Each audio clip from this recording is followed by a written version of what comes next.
Teman-teman, sebagai suatu persekutuan dalam Tuhan, kita bersyukur Tuhan masih menyatukan kita semua untuk bersatu dan berdoa bersama di persekutuan doa siang kita hari ini. Aku yakin dan percaya bahwa hati kita terus-menerus Tuhan buat bersuka cita setiap kali kita bersekutu di hadapannya, mencarinya, dan memujinya sebagai orang-orang percaya. Karena sukacita yang Tuhan berikan kepada kita hari ini, kita bernyanyi, bersuka di dalam Tuhan.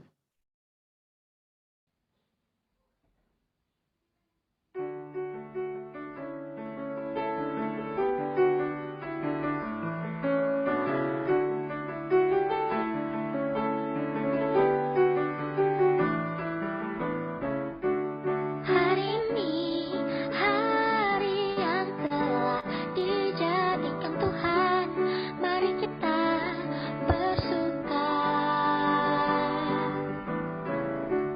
Hari ini, hari yang telah dijadikan Tuhan, mari kita bersuka di dalam Tuhan, bersuka di dalam Tuhan,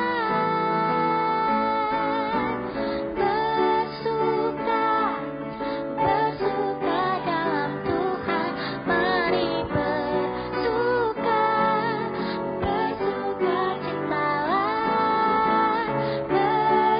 citalah, bersuka dalam Tuhan, sekarang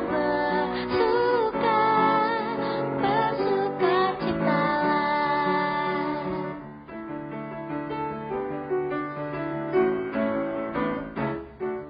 Hari ini, hari yang telah dijadikan Tuhan, mari kita bersuka di dalam Tuhan, bersuka di dalam Tuhan,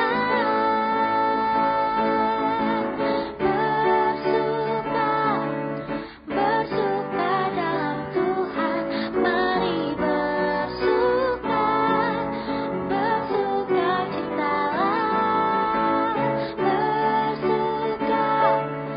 bersuka dalam Tuhan, sekarang bersuka citalah.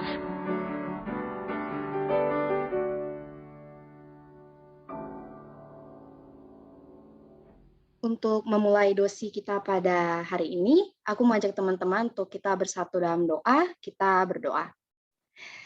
Selamat siang ya Tuhan, terima kasih untuk penyertaan-Mu di sepanjang hari ini, terima kasih untuk setiap berkat dan cinta kasih-Mu yang masih kami rasakan hingga saat ini ya Tuhan, begitu besar kemurahan-Mu dalam hidup kami ya Tuhan.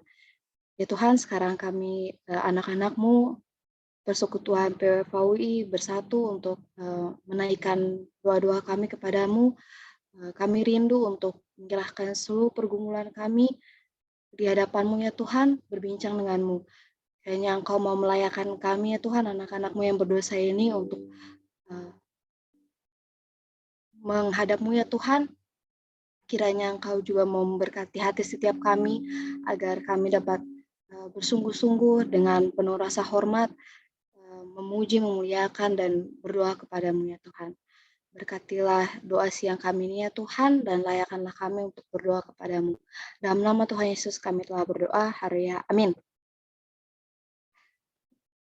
1 Tesalonika 5 ayat 17 berkata, tetaplah berdoa. Firman-Nya selalu mengingatkan kita untuk berdoa kepadanya, sebab doa adalah nafas hidup orang percaya. Tuhan memberikan kita firman-Nya agar kita dapat mengetahui suaranya, mengerti kehendak dan pikirannya, dan Ia dapat memanggil kita melalui firman-Nya agar Ia dapat mendengar suara kita. Melalui firman-Nya, Ia tanpa henti selalu memberitahu kita untuk datang kepadanya. Sungguh lembut Tuhan Yesus memanggil.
sebelum kita masuk ke pembahasan pokok doa kita, aku ingin mengajak teman-teman semua kita membaca dan menelaah sedikit dari firman Tuhan. Firman Tuhan terambil dari Ayub 42 ayat 8. Teman-teman boleh buka Ayub 42 8. Aku ingin minta tolong salah satu dari kita untuk membaca. Amanda, adakah Amanda? Halo Amanda. Halo, Ya, Amanda. mohon maaf tadi apa tadi? Ayat Ayub berapa? 42 ayat 8. Ayub 42 ayat 28 ya? Ayat 8. 42 Oh, ayat ayat 8. 8. Oke. Ya, oke. Mau ya. Ya, siap. Oleh sebab itu, ambillah 7 ekor lembu jantan dan 7 ekor domba jantan, dan pergilah kepada hambaku Ayub, lalu persembahkanlah semuanya itu sebagai korban bakaran untuk dirimu. Dan baiklah hambaku Ayub meminta doa untuk kamu, karena hanya permintaannya lah yang akan kuterima supaya aku tidak melakukan aniaya terhadap kamu. Sebab kamu tidak berkata benar tentang aku seperti hambaku Ayub. Oke, thank you Amanda. Nah, dari ayat ini, aku tertarik dengan kalimat yang Tuhan sebutkan bahwa karena hanya permintaannya lah, yakni Ayub, yang akan kuterima, supaya aku tidak melakukan aniaya terhadap kamu. Di sini, pada saat membaca ayat ini, kan ini menyangkut doa juga kan. Tuhan menyuruh Ayub untuk mendoakan teman-temannya, karena hanya doa Ayub yang Tuhan terima. Tapi Ayub ini disuruh berdoa supaya teman-temannya gak dianiaya gitu loh. Dalam arti kan berarti teman-temannya Ayub ini kan yang berdosa. Tapi kenapa harus Ayub yang mendoakan mereka? Kenapa enggak mereka sendiri yang meminta pengampunan dari Tuhan gitu kan? Aku bertanya-tanya tentang hal itu dan aku membaca kembali bahwa Tuhan menyuruh Ayub untuk memohon pengampunan bagi sahabat-sahabatnya dan supaya mereka luput dari murka Tuhan, padahal mereka yang berdosa, karena Tuhan hanya mendengar doa Ayub. Dan Tuhan gak mendengar doa teman-temannya. Kenapa? Sebab sebab hanya Ayub yang berkata benar terhadap Allah. Di sini aku menangkap bahwa aku jadi teringat juga sama ayat Yakobus 5 ayat 16 bahwa karena itu hendaklah kamu saling mengaku dosamu dan saling mendoakan supaya kamu sembuh. Doa orang yang benar bila dengan yakin doakan sangat besar kuasanya. Dan aku menyadari bahwa Allah yang kita sembah itu adalah Allah yang suci kan. Dia Allah yang suci dan hanya yang suci lah yang berkenan kepadanya gitu. Tapi kita sebagai sesama manusia ini nggak ada yang suci gitu loh, nggak ada manusia yang suci. Maka Tuhan bilang bahwa kita harus saling mengaku dosa. Saat kita mengaku dosa, kita mengakui bahwa ya Tuhan aku salah gitu dan kita meminta pengampunan Tuhan dan Tuhan adalah Allah yang Maha Pengampun. Kenapa dia Maha Pengampun? Dari mana kita tahu dia Maha Pengampun gitu kan? Karena dia mau mengampuni sahabat-sahabatnya Ayub asalkan Ayub mendoakan mereka gitu. Dan aku mengerti bahwa Tuhan itu murah hati dan baik sama manusia meskipun kita banyak berdosa kepadanya. Dan aku bingung bertanya-tanya kayak apa sih kesalahan teman-temannya, sahabat-sahabatnya Ayub ini sampai Tuhan harus meminta Ayub yang mendoakan mereka gitu. Dan ternyata setelah aku baca-baca bahwa salah satu ada 2 temannya Ayub yang dimaksudkan di sini, yaitu Elifaz dan Bildad dan Zofar. Ada disebutkan di ayat Ternyata mereka ini kalau kita baca dari kata-katanya Tuhan, kayaknya dosa mereka berat ya. Padahal sebenarnya pada saat mereka melakukan perbincangan dengan Ayub, menghibur Ayub, seperti yang kita tahu bahwa Ayub ini diuji sama Tuhan gitu kan. Saat mereka ingin menghibur Ayub, mereka mengeluarkan kata-kata yang tidak berkenan di hadapan Tuhan. Dan aku pikir kata-katanya apa sih? Menghujat kali ya atau apa gitu. Namun setelah dibaca ternyata perkataan Zofar ini cenderung sepele kalau kita bandingkan sama kebiasaan orang Kristen saat ini gitu. Tapi ternyata kebiasaan sepele itu mengharuskan mereka untuk didoakan agar Tuhan mengampuni dosa mereka. Ternyata kalau aku baca dari salah satu temannya Ayub, si Zofar, ternyata dia itu meremehkan kemurahan Allah, meremehkan kebaikan Allah. Jadi kan si Ayub ini diazab nih, nggak diazab, maksudnya diuji sama Tuhan gitu kan.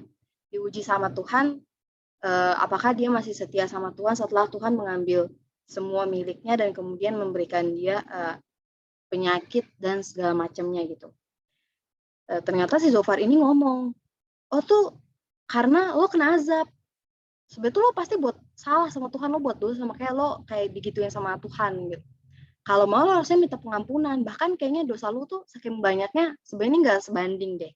Dan kalau kita tahu kisah Ayub, bukan cobaan tapi ujian yang Tuhan berikan kepada dia melalui iblis itu berat banget ya. Seluruh hartanya dan seluruh keluarganya, bukan hanya harta tapi keluarga diambil sama Tuhan, bahkan dia pun Tuhan izinkan tuh mengalami penyakit yang membuat dia hampir gila, bahkan kayaknya kalau dilihat-lihat beneran gila gitu kalau kita baca kitab Ayub ini. Zofar bilang dia kena azab dari Tuhan, dan seringkali kita entah bercanda atau enggak kita kan suka bilang kayak gitu, lu sih gini banyakan maksiat segala macam makanya lo kena azab, misalnya kalau ada yang kena sial gitu kan, dibilangnya itu tuh karena lo banyak dosa makanya Tuhan tuh ngizinin lo tuh ngalamin gini. Tapi setelah kita baca kitab Ayub ini tentang perkataannya si Zofar, itu ada di Ayub 11 dan Ayub 20 gitu loh. Tuhan marah, dia bilang kalau Zofar bilang kalau Ayub ini kena azab. Kenapa Tuhan marah? Karena setelah aku merenungkan kembali, kita ini anak-anaknya gitu loh. Kita ini anak-anak Tuhan. Tuhan gak mungkin, istilahnya apa ya, mata ganti mata sama kita gitu loh. Kita menyakiti hati Tuhan, maka Tuhan juga menyakiti kita. Gak kayak gitu. Mana ada orang tua yang kayak gitu kan. Bahkan orang tua sekalipun saat kita menyakiti hatinya, dia gak pernah balas kita sama jahatnya gitu.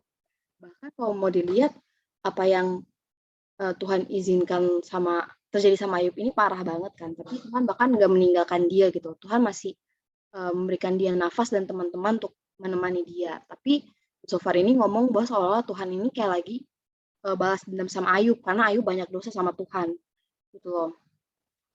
Nah, jadi akhirnya Tuhan marah gitu, dan aku menyadari bahwa kemurahan dan kebaikan Tuhan itu gak terbatas. Bahkan di saat kita berdosa, kita meremehkan kebaikan maupun kasih kemurahan Tuhan, Tuhan pun masih mengampuni kita dan masih memberikan orang-orang baik keluarga kita, teman kita untuk mendoakan kita agar kita mendapat pengampunan dari Tuhan gitu loh.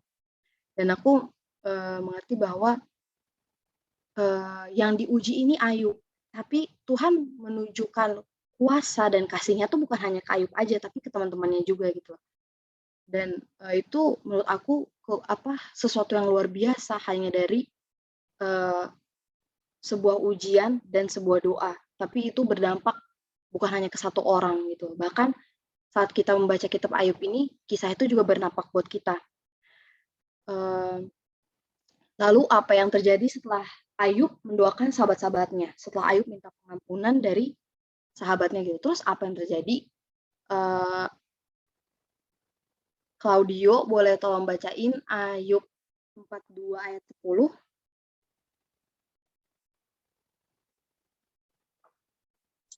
Lalu 10 ya? Ya, ayat 10. Lalu Tuhan memulihkan keadaan Ayub setelah ia meminta doa untuk sahabat-sahabatnya. Dan Tuhan memberikan kepada Ayub 2 kali lipat dari segala kepunyaannya dahulu. Baik, makasih Dio. Setelah kita baca ayat 10 ini, hal pertama yang aku rasain adalah suatu keluar biasaan ya, karena Tuhan bilang, karena di Alkitab bilang, Tuhan bukan hanya memulihkan keadaannya gitu. Keadaan sebelum Ayub diuji Tuhan ini kan udah sangat luar biasa ya. Dia punya banyak anak dengan harta kekayaan yang melimpah. Bahkan dia punya 10 anak dan bahkan masing-masing anaknya ini punya rumah. Dan masing-masingnya ini rumahnya gede-gede gitu loh. Bahkan sampai bisa bikin pesta. Mereka giliran pesta tiap minggu. Tapi Tuhan bukan hanya memulihkan keadaannya. Tuhan juga memberikan kepadanya 2 kali lipat dari segala yang dia punya dahulu gitu loh. Cuman gara-gara itu diberikan setelah Ayub mendoakan teman-temannya. Gitu loh, aku mengerti dan aku merasakan bahwa berkat saking murah hatinya Tuhan, berkat Tuhan itu nggak hanya dikasih ke orang yang kita doain gitu. Misalnya kita doain kayak doain si Anu sembuh, dia lagi sakit, atau doain semoga si ini lancar urusannya dan segala macem. Tapi ternyata bukan hanya orang doain yang dikasih berkat, orang yang mendoakan juga dikasih berkat gitu loh. Terkadang kan kita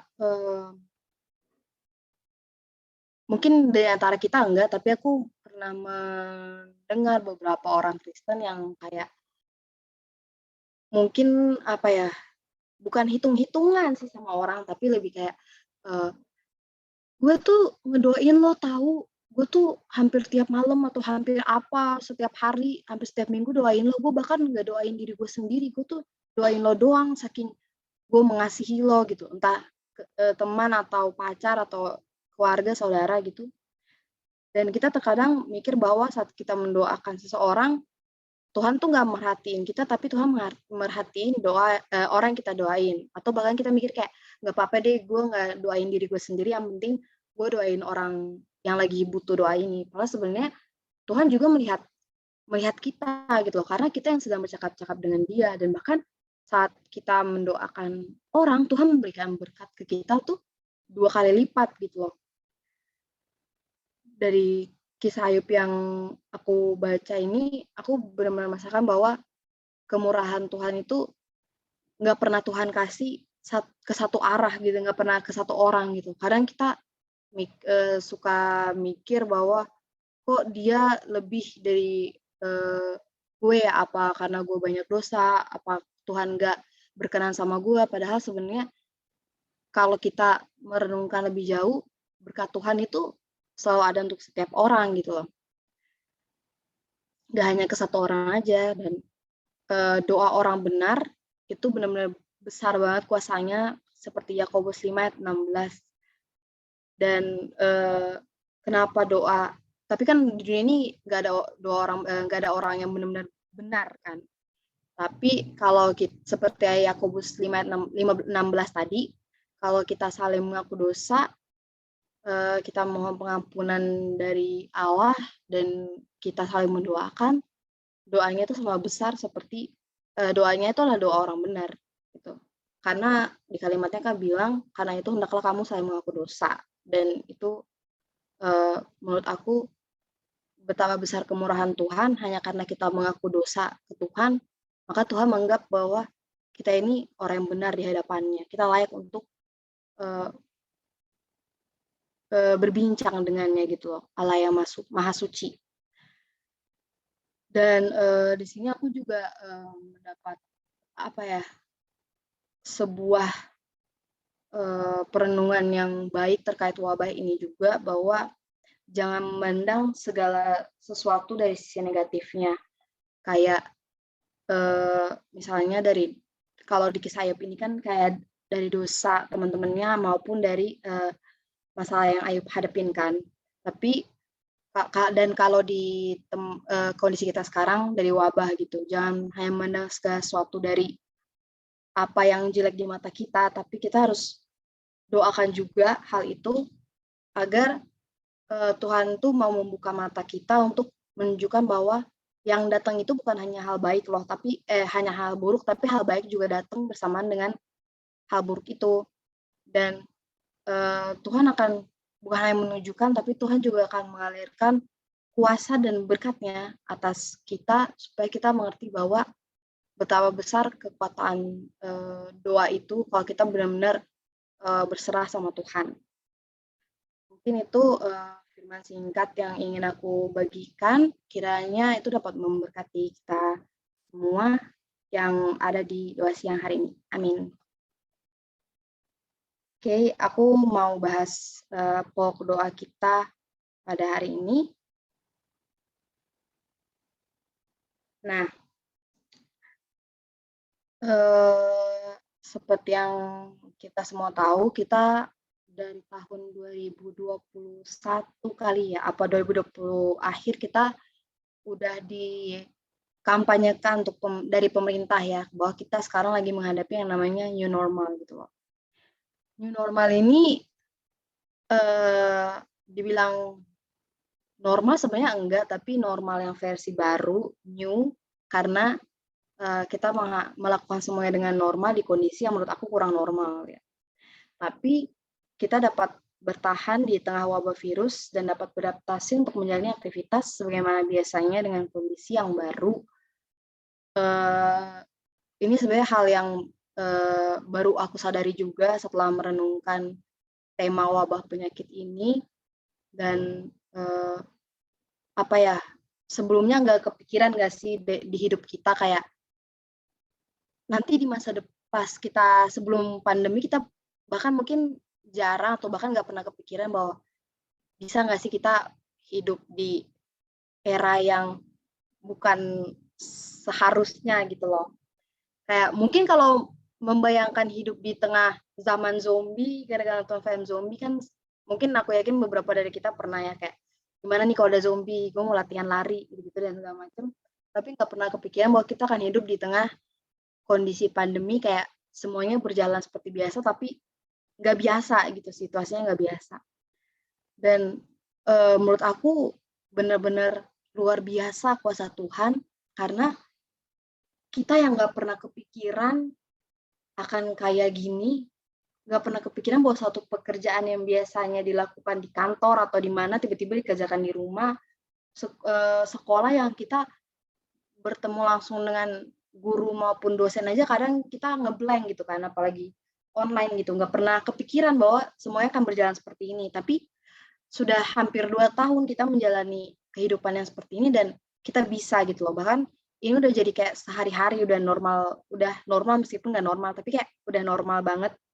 Dan buat aku luar biasa penyertaan Tuhan, karena kalau semisal Tuhan nggak menyertai kita, aku yakin bahwa banyak di antara kita yang nggak akan bisa menyesuaikan, karena ini benar-benar kondisi yang baru dan sangat mendadak gitu. Kayak tiba-tiba luar, semua ke rumah, semua di rumah gitu loh. Dan betapa besarnya penyertaan Tuhan karena kita benar-benar bisa beradaptasi di segala aspek kehidupan kita gitu loh. Kayak yang biasanya sering refreshing, akhirnya jarang refreshing, atau yang biasanya harus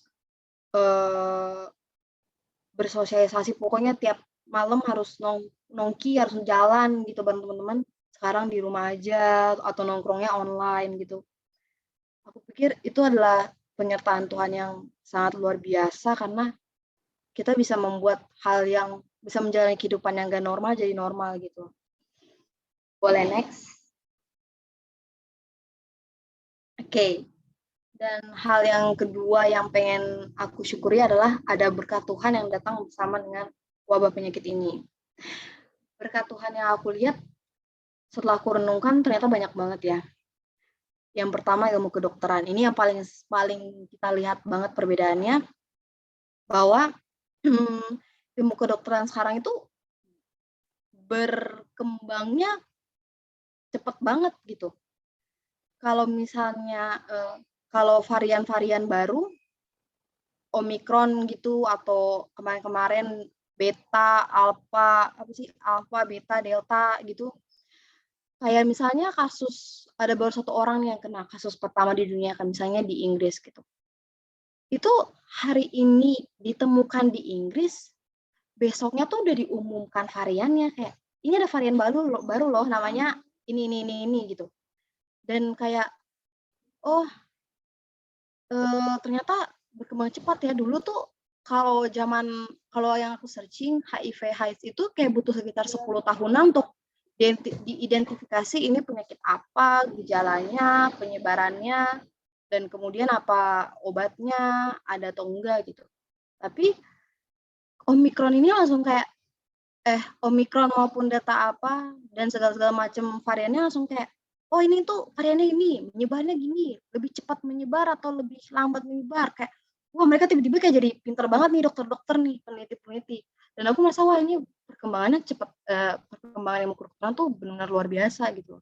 Bahkan penyakit-penyakit lain aja butuh bertahun-tahun untuk dapetin vaksin, tapi Covid ini bahkan nggak sampai setahun kayaknya udah ada vaksinnya deh.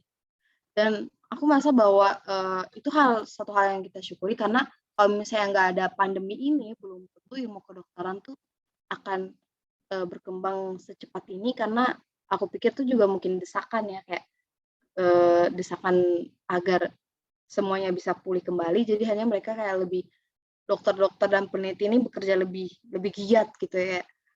"Ayo kita menemukan apa varian baru dan, obat-obatnya segala macem." Lalu, kemudian perhatian masyarakat meningkat terhadap isu kesehatan. Aku yakin bukan hanya aku aja yang merasakan, tapi teman-teman juga. Kayak dulu kita kalau misalnya dari luar rumah, misalnya habis jalan atau habis pulang sekolah, habis pulang kuliah, terus kita sampai ke rumah gitu kan, ada pisang goreng atau apa di atas meja langsung kayak comot, "Iya, pisang goreng," lalu dimakan gitu loh. Kita bahkan nggak cuci tangan, nggak segala macem. Kadang-kadang ada kan kita yang kayak gitu, apalagi udah lapar banget atau itu makanan favorit kita. Atau misalnya kayak kita habis, jalan-jalan atau habis dari mana nggak tahu habis megang apa, terus tiba-tiba kayak ada om tante yang ke rumah, "Eh, ada si Yulita, ada Yenyen," disalim, set, nggak cuci tangan. Tapi, itu tuh kita lakuin sebelum ada pandemi, kadang-kadang kita lakuin, tapi setelah ada pandemi tiba-tiba kita kayak, pulang belum megang apa-apa udah kayak, "Cuci tangan dulu."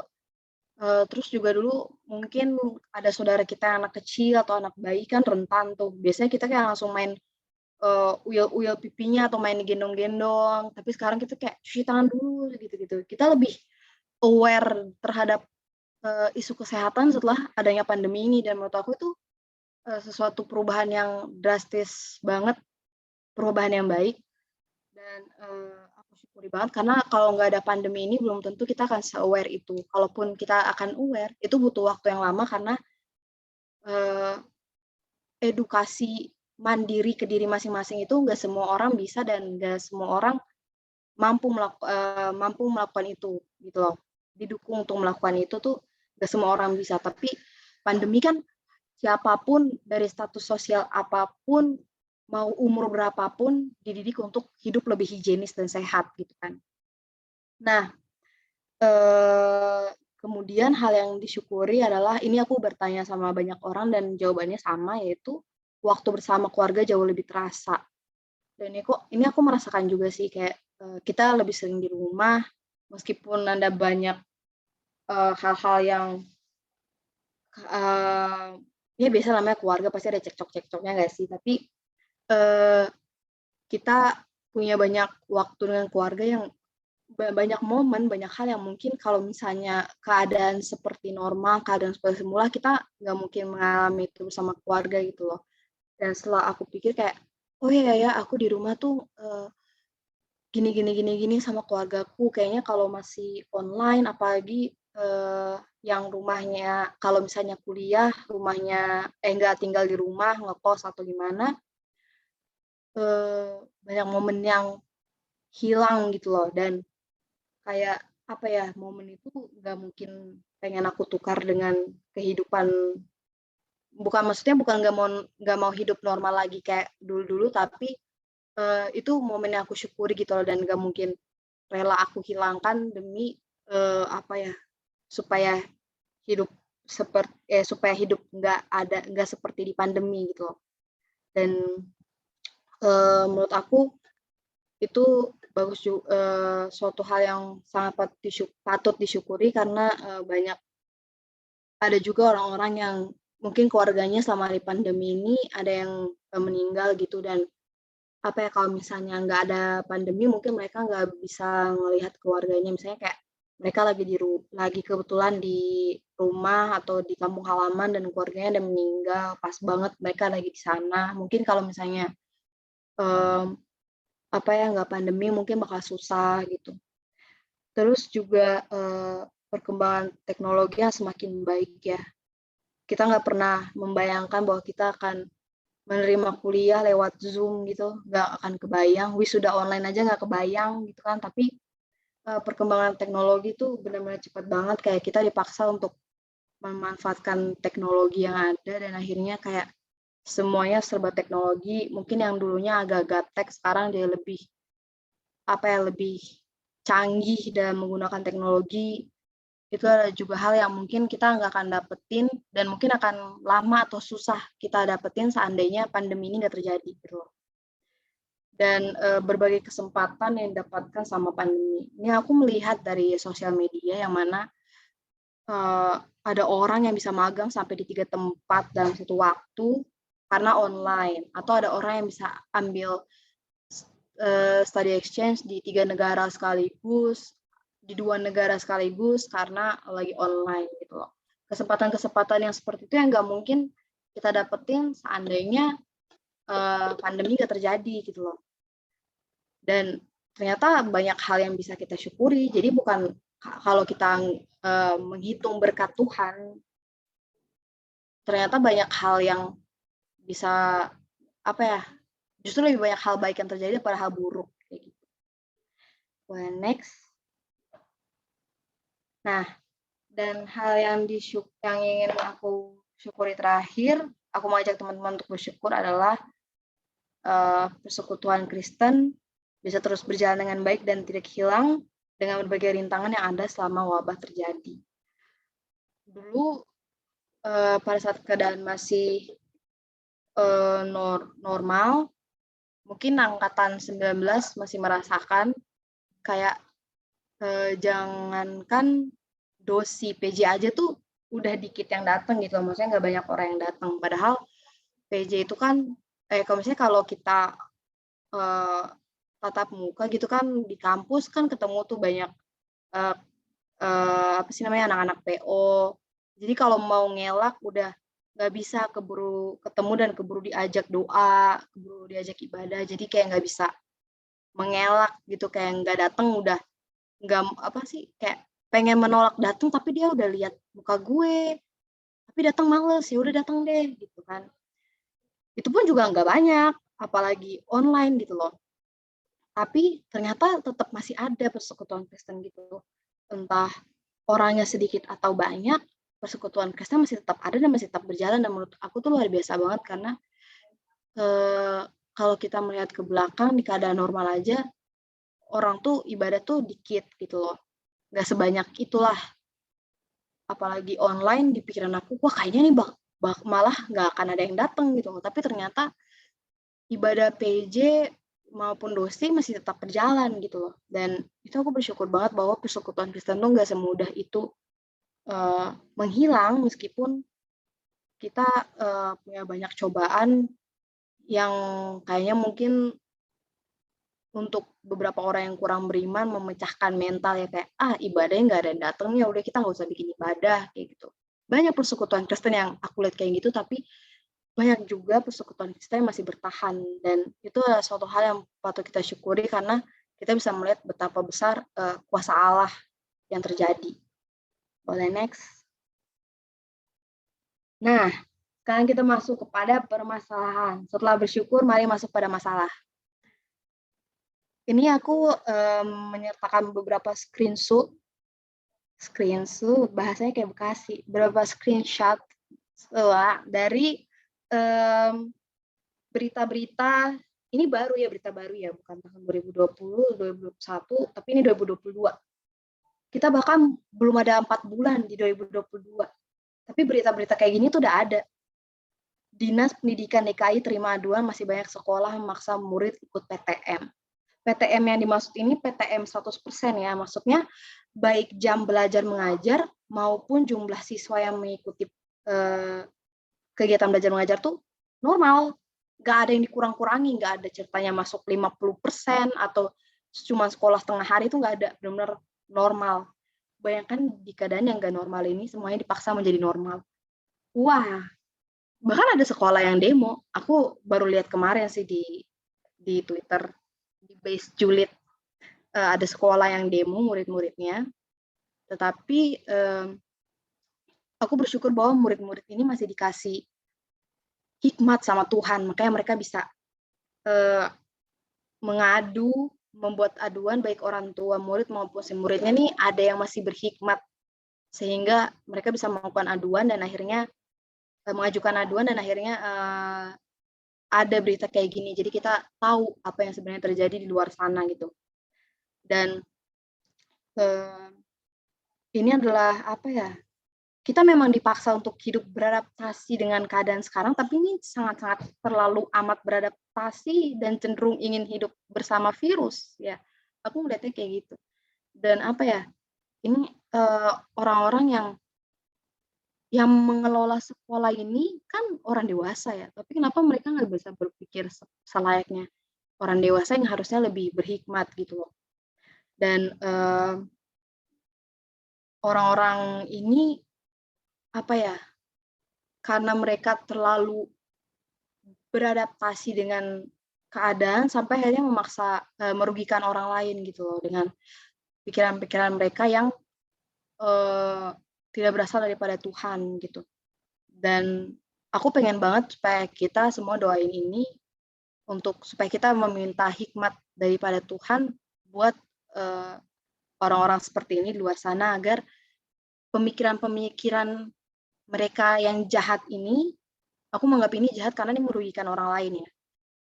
Pemikiran mereka yang jahat ini cukup sampai di otak mereka aja, jangan sampai mereka keluarkan, apalagi mereka realisasikan yang berdampak ke orang lain dan akhirnya merugikan banyak orang. Bahkan sebenarnya aku nggak tahu ini benar apa enggak, tapi kenyataan yang terjadi itu lebih parah daripada yang kita lihat di berita, bahwa aku cek di sosial media, ada anak-anak yang mengeluhkan bahwa mereka dipaksa untuk PTM 100% ini karena katanya sekolah online nggak efektif kan. Dan takutnya merusak kualitas sekolah kalau misalnya anak-anaknya ini nggak dapat ilmu 100% gitu kan. Dan mereka banyak yang curhat di sosmed katanya kalau misalnya sakit nggak boleh ambil tindakan medis apapun gitu loh. Jadi nggak boleh swab, nggak boleh PCR, harus masuk sekolah, dan nggak boleh ambil tindakan swab maupun PCR, pokoknya tindakan medis yang akan membuat mereka ketahuan kalau misalnya mereka COVID, supaya sekolah mereka tuh nggak disuruh online. Jadi kayak sakit nggak sakit, pokoknya nggak boleh ngapa-ngapain, harus tetap masuk, supaya kita nggak ditegur untuk online gitu.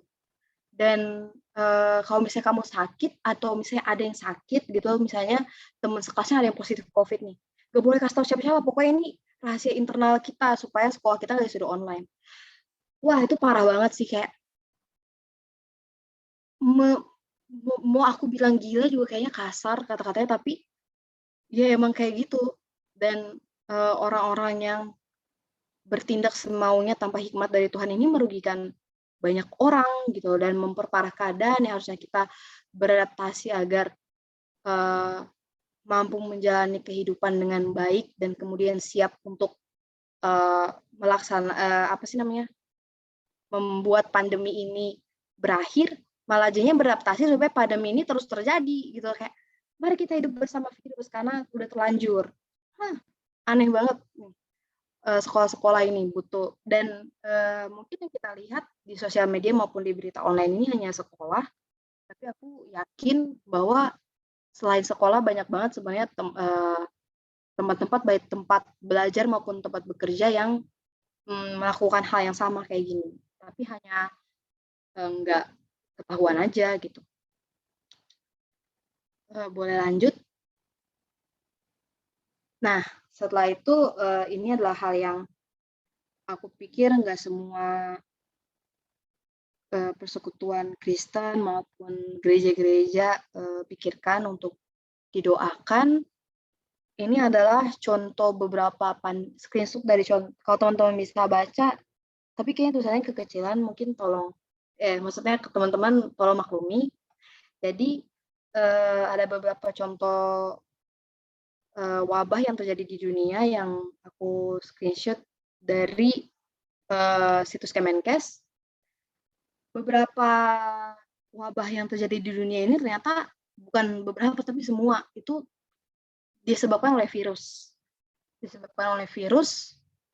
Dan semuanya itu merupakan penyakit flu maupun bergejala flu.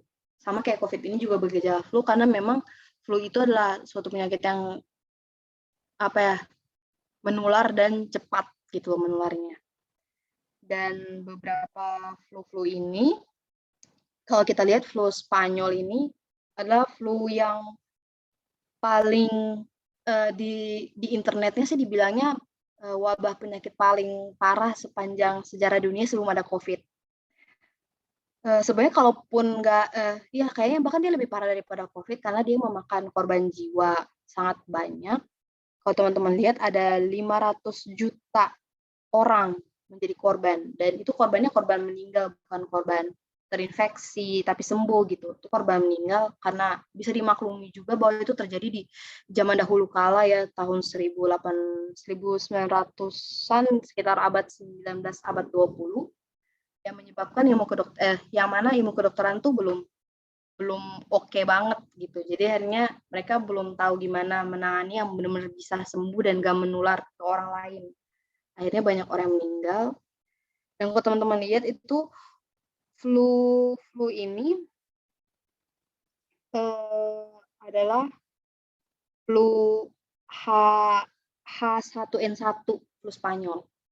Kalau H1N1 ini bukan sebuah virus yang asing di telinga aku, karena aku nggak tahu kalau teman-teman, tapi kalau aku yakin teman-teman juga sih sebenarnya. H1N1 kita kenal dengan virus flu babi kan, dan awal ngetrennya itu di Cina lagi. Gitu. Pokoknya flu Spanyol ini kan awalnya dari virus H1N1. Nah, ternyata H1N1 ini berkembang biak alias bermutasi menjadi H2N2, yaitu virus yang menyebabkan adanya wabah penyakit flu Asia gitu. H2N2 nih. Kalau dia bermutasi menjadi H2N2, kemudian menjadi menyebabkan wabah baru gitu kan. Dan sampai di situ dia semakin semangat dan semakin sehat untuk menyebarkan penyakit, dan kemudian menjadi virus H3N2, yaitu flu Hong Kong.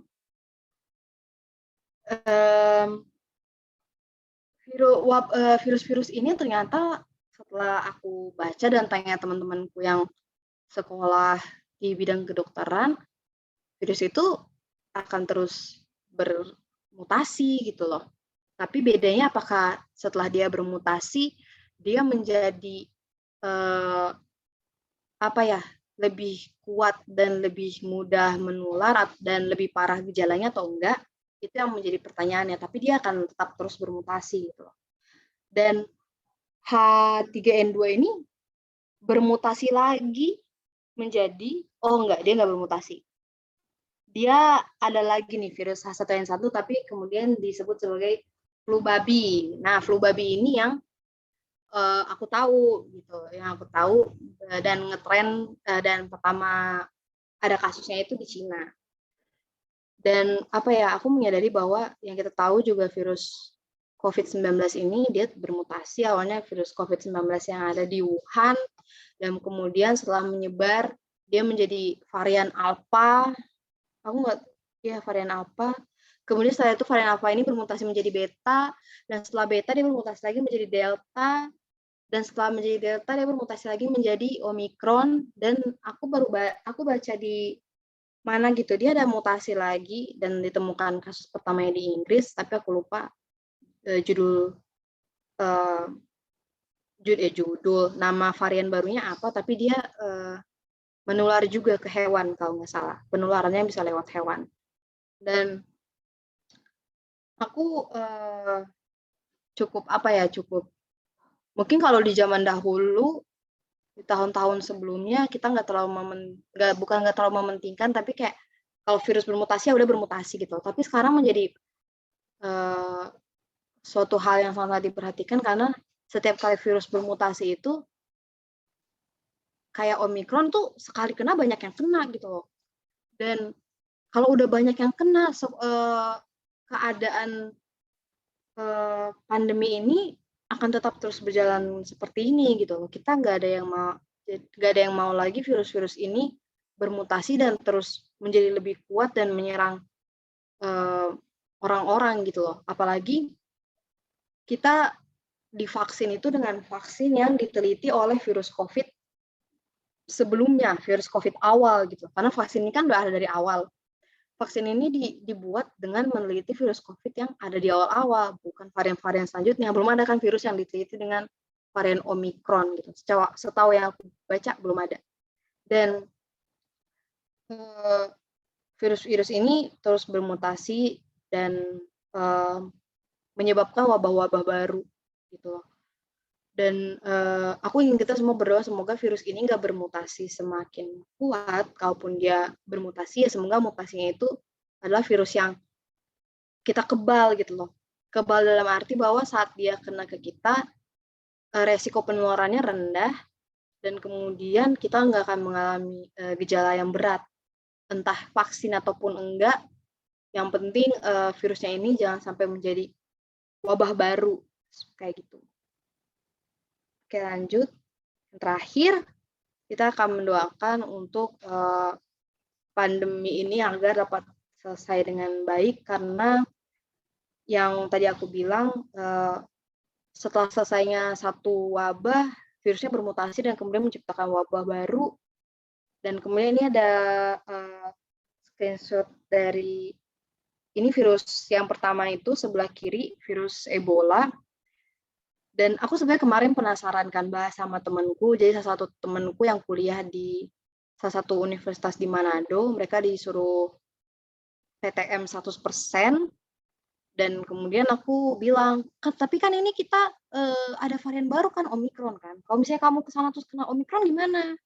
Terus dia bilang kayak, nggak tahu nih, tapi kayaknya habis Omikron ini harusnya keadaannya normal deh. Soalnya kan kita kayak udah mencium bau-bau kenormalan kan dari pandemi. Terus aku kayak, ya tapi kan kita nggak tahu berapa banyak virus ini akan bermutasi. Dan kemudian aku jadi penasaran, kayak emang virus-virus yang pernah menjadi wabah, baik pandemi maupun epidemi di dunia itu mutasinya berapa banyak sih? Dan ternyata salah satu virus yaitu Ebola, dia bermutasi sebanyak 6 varian, guys.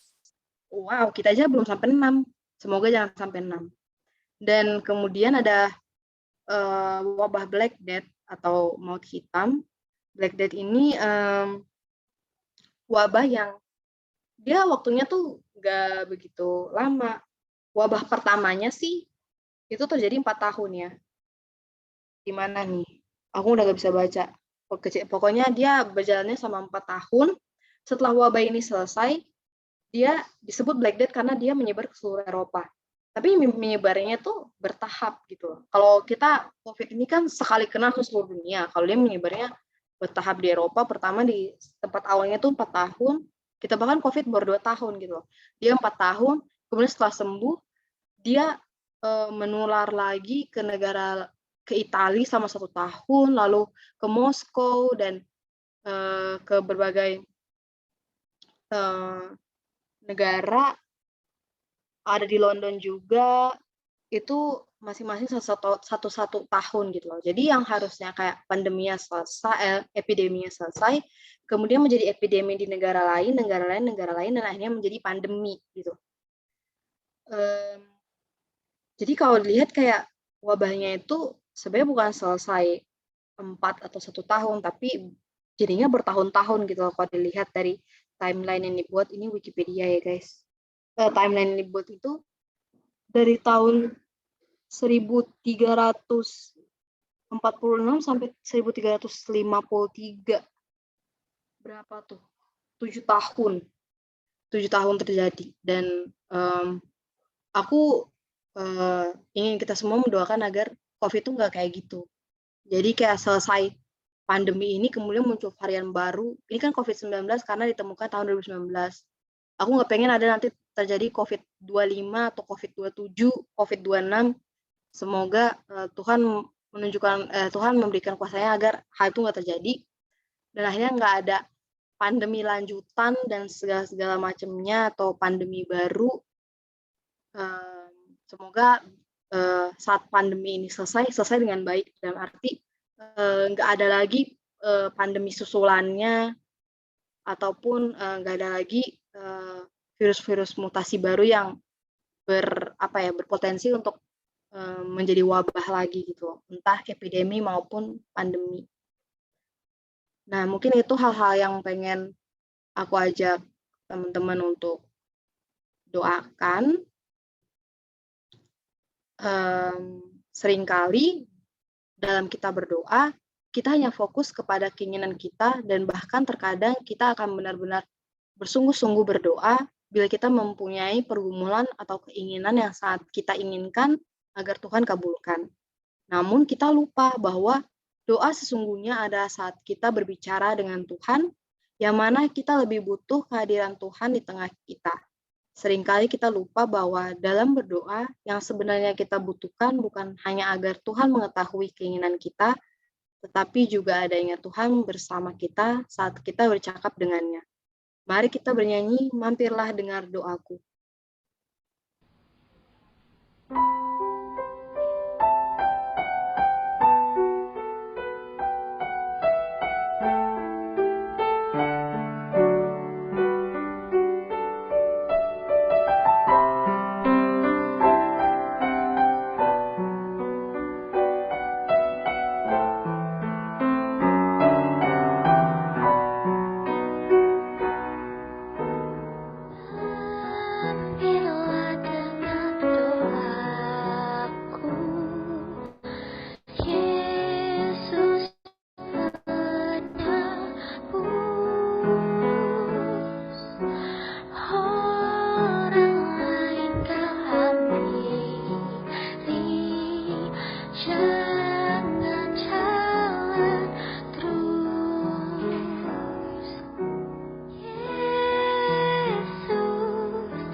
Baik, kita akan masuk kepada pokok doa kita yang pertama mengenai ucapan syukur yang tadi sudah kita bahas bersama. Yang pertama, bersyukur atas penyertaan Tuhan sehingga kita masih bisa bertahan di tengah pandemi dan melanjutkan aktivitas sebagaimana biasanya. Kemudian kita bersyukur untuk setiap hal, yakni berkat dan peristiwa baik maupun semua hal yang kita dapatkan melalui pandemi ini yang masih Tuhan anugerahkan. Kemudian bersyukur karena Persekutuan Kristen, khususnya PWFUI, dapat terus melayani, memuji dan mengenal Allah di tengah berbagai cobaan akibat pandemi ini. Aku persilakan teman-teman untuk kita mengucap beberapa pokok doa mengenai ucapan syukur kita kepada Tuhan. Kepada teman-teman, aku persilakan untuk berdoa.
Terima kasih ya Tuhan untuk kesempatan yang masih Engkau berikan kepada kami untuk berdoa.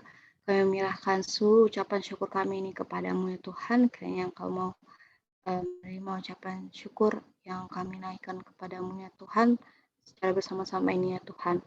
Terima kasih Tuhan. Dalam nama Tuhan Yesus kami telah mengucap syukur kepadamu. Haleluya. Amin.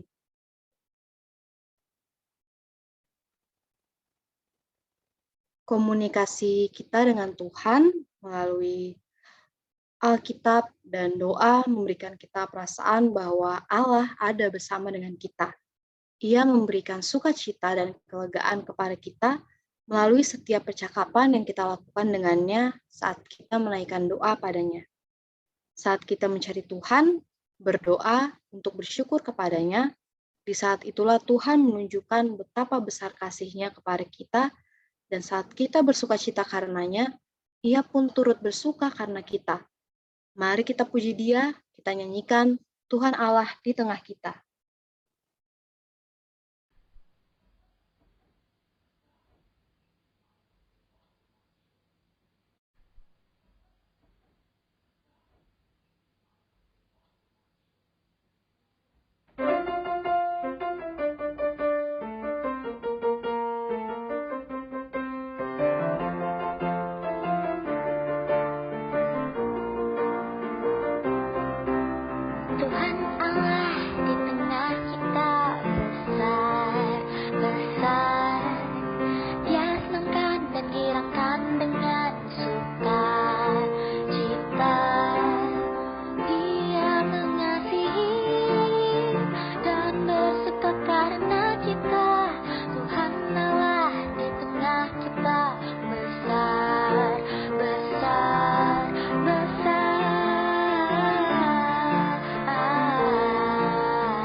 perdoa kita yang terakhir, kita menaikkan permohonan kita kepada Tuhan. Yang pertama sesuai yang kita bahas tadi, meminta hikmat yang berasal dari Tuhan untuk semua masyarakat dalam beradaptasi dengan kehidupan di tengah pandemi ini, agar dalam menjalani proses adaptasi kita tidak mempunyai pikiran-pikiran yang buruk sehingga bukan hanya merugikan diri kita sendiri, tapi merugikan juga orang-orang di sekitar kita. Terlebih lagi sekolah-sekolah yang mengurus banyak siswa ya, seperti yang kita bahas tadi, agar pengurus sekolahnya itu baik guru dan seluruh staf diberikan hikmat sama Tuhan supaya mereka bisa mengelola sekolah dengan baik. Yang kedua, kiranya Tuhan menolong agar virus COVID tidak bermutasi semakin kuat dan semakin banyak. Dan yang terakhir, memohon kuasa Tuhan agar pandemi dapat terselesaikan dengan baik dan hanya nama Tuhan yang dipermuliakan, sehingga tidak ada satupun manusia, entah siapapun itu, baik pemerintah maupun tenaga kesehatan atau siapapun yang memegahkan dirinya sendiri bila mana pandemi ini berakhir, tapi biarlah hanya nama Tuhan yang dipuji dan dipermuliakan, dan semua orang mengerti dan percaya bahwa pandemi ini Tuhan yang izinkan untuk terjadi, maka Tuhan juga yang izinkan untuk berakhir gitu. Kepada teman-teman, aku persilakan kita untuk berdoa dan akan aku tutup dengan doa tutup. Kepada teman-teman, mari kita berdoa.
Ya Tuhan, inilah seluruh ucapan syukur dan permohonan yang kami naikkan kepadamu ya Tuhan, selaku anak-anak-Mu yang bersekutu di doa siang pada hari ini, kiranya Engkau mau memberkati ya Tuhan agar setiap hal yang kami doakan dapat berjalan seturut dengan kehendak-Mu ya Tuhan, sehingga hanya nama-Mu saja yang dipuji dan permuliakan di setiap kehidupan kami ya Tuhan.